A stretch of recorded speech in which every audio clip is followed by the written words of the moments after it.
관이라고 하면은, 우리가 관이라고 하면은 어떤 거 종사한다라고 하는 의미가 들어있어요. 그리고 어떤 소속이라는 의미가 들어있죠, 관에는.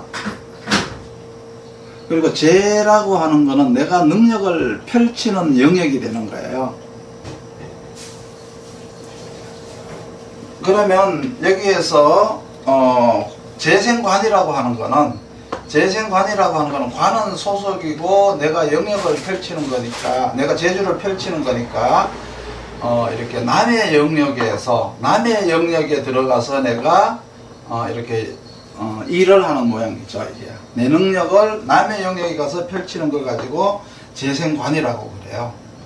대개 여기에서는 이제 재생관이라는 것 자체에서는 재화가 되었을 때는, 나중에 이제 이게 생극 재화가 되었을 때는 이게 책임자가 될 수도 있고, 이 재생관이라고 하는 그냥 주부일 수도 있고, 아니면은 그냥 사소한 어떤 뭐 사무장이나 비서일 수도 있는데, 일단은 재생관이라는 의미는 관이라고 하는 소속에 가서 재라고 하는, 그렇죠? 내가 능력을 펼치는 모양을 가지고 재생관이다, 이렇게 보시면 돼요.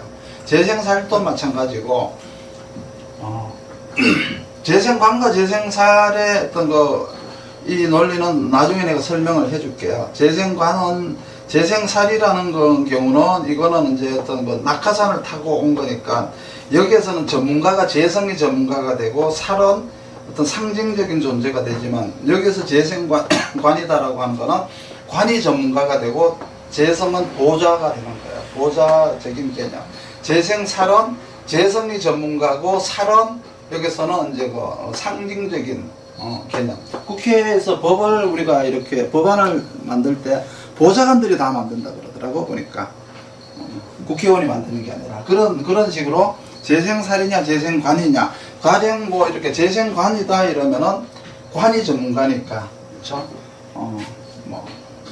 어떤 연구소라든지 변호사 이런 경우도 여기에 들어가겠죠. 재생관이라는 소속에 들어가겠죠. 재생살이라면 어떤 정치 집단이라든지 공기업 이런데 낙하산 타고 내려온 살이 되는 거겠죠. 그러면 재성이 전문가가 돼야 되겠죠. 여기서는 관이 전문가가 되는 거예요. 이러한 어떤 논리가 여기 들어있고, 여기서도 이제 인나상이라든가 인나식이라고 하는 거는 또 역시 마찬가지였어요. 관이라고 하는 거는 이제 관인상생이라고 하는 것은 남이 만든 조직에 들어가서 내가 일을 하는 거잖아요. 보수를 받고 종사를 하는 거예요. 그리고 식상생제는 내 일을 만들어 가지고 세상에 펼치러 가는 거죠. 이 두 개가 이제 용어가 합쳐진 거예요. 그렇죠? 관인상생이라는 용어와 식상생제라고 하는 용어가 두 개가 합쳐진 게 인나상이거나, 인나상은 상관생제가 합쳐진 거고, 인비식이나 인나식이라고 하는 건 식신생제가 합쳐진 거죠. 그러니까 내 특기를 가지고, 그렇죠? 내 특기를 가지고 어디 가서 종사하는 게 아니고, 이거는 관이 없으니까 아니고, 내가 식신으로다가 스스로 발현하다잖아요. 그렇죠? 그리고 인성이라고 하는 내 특기가 있잖아요. 인성이라는 내 특기와 식상이라고 하는 내가 발현하는 능력이 합쳐져서 이거를 가지고 이제 프리랜서나 전문가 기업이라고 그래요. 인나식이나 인나상을 가지고, 인비식 이걸 가지고 우리가 이제 인비식이냐 인나상이냐 이걸 이제 구분을 이제 할 때 그런 거예요. 인성이라고 하는 주특기와 식상이라고 하는 내 능력을 이렇게 펼쳐서 내가 전문직으로 종사하는 사람이다, 이렇게 보시면 되고, 그리고 이제 이렇게 식신과 이렇게 합쳐지는 거, 식상의 관사를 만나는 거, 이것도 이제 봐야 되는데, 식신이 관사를 만난다라고 하는 거, 옛날에는 식신생제나 상관생제는 과거에는 거의 이제 농공상인이라 그랬었어요. 과거에는. 그죠? 농업 아니면 뭘 만드는 이게 철사장 아니면은 이게 장사꾼이었었어요, 과거에는. 근데 지금은 어떻게 돼요? 투표에 참여하죠. 투표에 참여하고 벼슬을 또 자기가 하기도 하잖아요. 그리고 관을 차지하기도 하죠. 이 식신생제나 상관생제가 지금은 관을 차지하러 가요. 그렇죠? 그렇기 때문에 재생관이라고 하는 거는 남의 영역에 들어가서 일을 하는 게 아니고 거기에 가서 지위를 차지하는 게 있어요. 여기서 재생관이 이제 재화에 되는 것에 따라서 내가 여기에서 책임자가 될 수도 있다 이랬잖아요. 그렇듯이 식신이 식정관으로다가 이렇게 내가 식신생제를 해가지고 나중에 관을 차지하러 가는 거예요. 상관도 마찬가지죠. 상관도 내가 상관생제만 하는 게 아니고 관을 내가 가지러 간다는 거예요. 그걸 이제 낙하산이라 그럴 수도 있고 투표제라고 이제 할 수도 있죠. 이렇게 신분이 정해져 있는 과거에 비해 가지고 과거에는 이제 신분이 뭐냐 그러면 관인상생은 양반이었어요. 관인상생은 양반 계급이었었고 식상생제는 농공상인 신분이었었어요. 신분 자체가 이렇게 나누어져 있었어요. 그러니까 이렇게 농공상인인 식상생제가 뭘 하러 가요? 신분 상승을 시키러 관인 상생을 하러 가는 거예요. 그렇죠? 관을 가지러 가는 거예요. 이게 이제 식신이 이제 관을 이제 가지러 가는 거예요. 거꾸로 얘기하면은 양반 신분인 관은 그렇죠? 신분을 낮추되 돈을 벌러 가죠. 재성으로 요즘은 가요. 그게 이제 뭐냐 그러면 재극인이라 그래요. 재극인. 그래서 재라고 하는 거는 원래 이제 관리를 해주는 거예요. 관리. 재라고 하는 거는 관리가 되고 인은 관리가 아니고 여기서 이제 여기서 또 하나가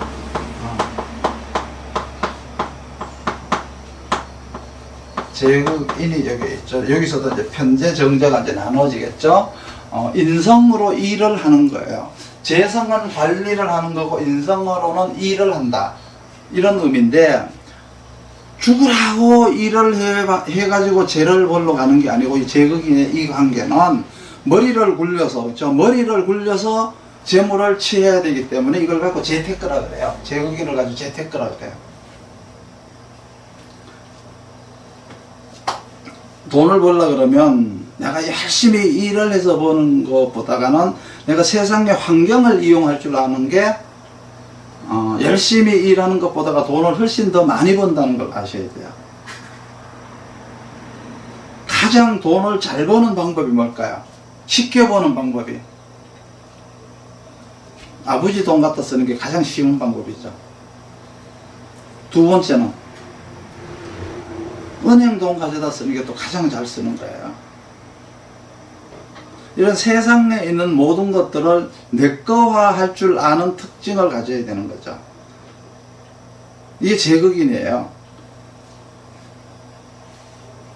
그래서 이렇게 네 가지를 재생관, 그리고 이렇게 인비식 인나상, 그리고 이렇게 식정관, 상관평관, 제극인, 이 지금 네 가지, 그렇죠? 이 네 가지를 익히셔야 돼요. 관인상생과 살인상생, 그리고 식신생제와 상관생제에서 파생되어 나온 이 네 가지의 삶이 있다. 지금은 양반이 쌍놈이 되죠. 그렇죠? 양반이 쌍놈이 되지만 돈이 없는 경우도 있고, 또 뭐예요? 이제 양반이 쌍놈이 되었지만 또 돈은 또 많이 이제 가진 경우도 있어요. 지금 세상이 이렇게 관인상생, 식상생제 여기에 고착이 되어서 관인상생, 살인상생, 식상생제, 상관생제 여기에 고착이 되어서 있는 게 아니고 이제 현대에서는 이렇게 변화된 삶이 이제 이렇게 여기에서 모양은 네 가지로 나왔지만은 이게 가지수가 무궁무진하다라고 생각하셔야 돼요.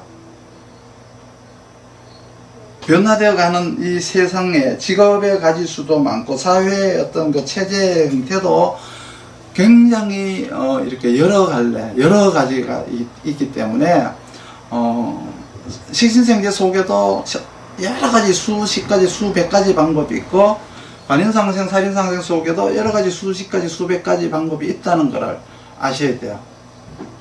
그리고 또 인나식이나 식상생제를 이렇게 같이 하는 사람도 있어요. 인나식과 그러니까 학관, 그러니까 식정관이나 상관편관을 또 같이 하는 사람도 있어요. 인나식이라는 전문가로 기업을 하고 나서 식상생계로 다 열심히 돈을 벌다가, 그렇죠? 그 식신이 정관을 만나거나 상관이 편관을 만나면은 열심히 돈 번 걸 가지고 벼슬을 하러 가죠. 그걸 갖고 조합장이라든가 무슨 협회장이라든가 이런 거 출마를 해서, 그렇죠? 당선이 된다거나 이런 것들이 뭐야? 인나식이 결국은 식신생제 상관생제를 하러 갔다가 나중에 상관편관 식정관으로 이렇게 흘러가는 거죠. 사람이 처음서부터 뭐 딱 이렇게 된 게 아니라 나이에 맞춰서 이렇게 흘러가는 거예요. 그래서 처음에 자기가 어떤 정한 목적, 그 목적을 이루기 위한 행위, 그렇죠? 그 어떤 행위로 살아가는지에 대한 거는 항상 현재가 모든 게, 지금이 모든 게 아니고 항상 시간이 가면서 환경이 변하면서 환경도 바뀌지만 내 마음도 바뀌고 내 목표도 달라진다는 거죠. 그렇기 때문에 이러한 특징을 모르면은, 이런 특성과 특징을 모르면은 손님을 앞에 앉혀놓고 맨날 헛소리만 하게 되기 때문에 이러한 특성을 이렇게 먼저 인지를 해야 돼요.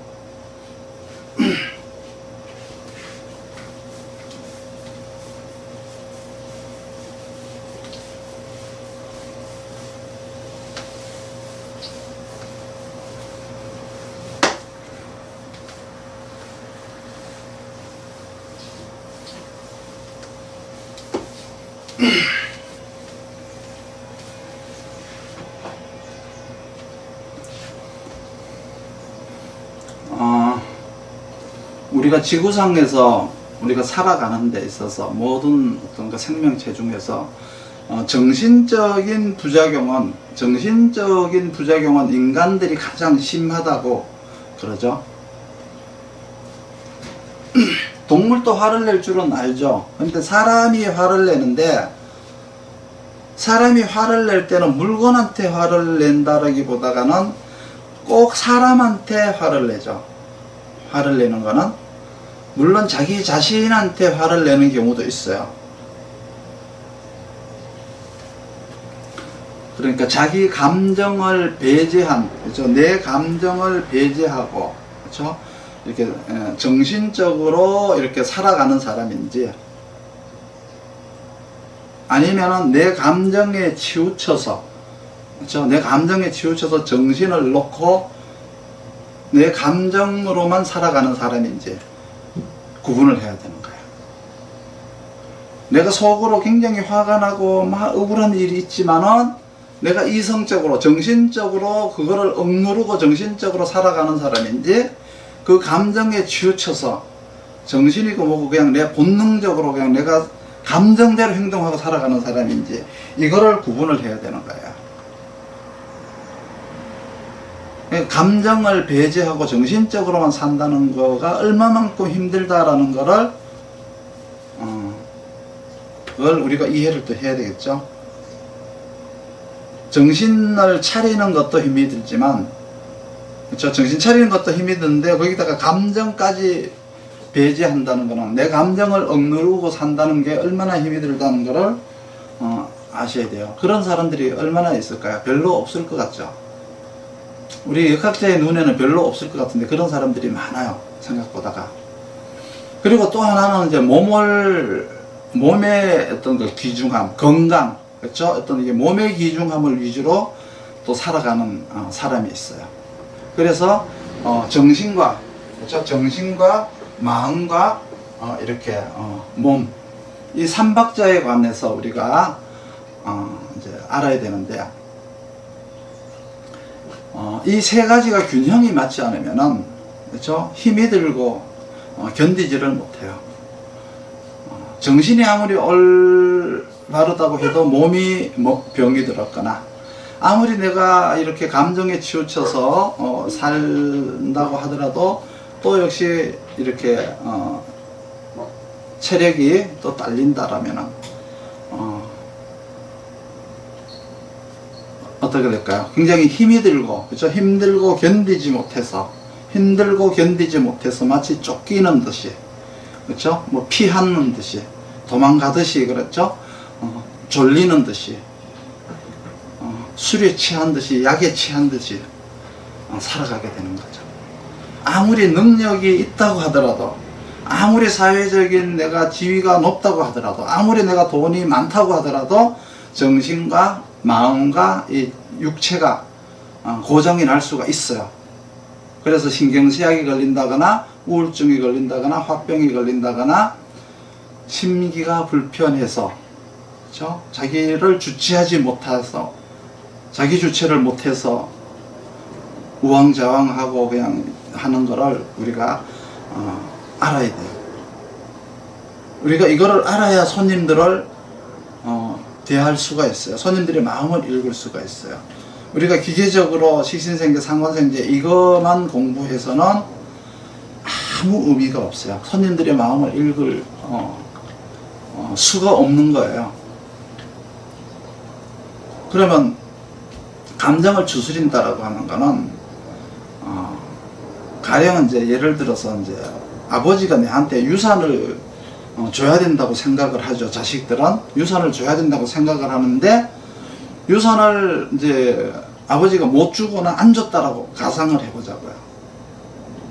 그러면 내가 아버지한테 어떤 느낌을 받아야 되는데 받지 못했어요. 그러면은 어떻게 생각해야 될까요?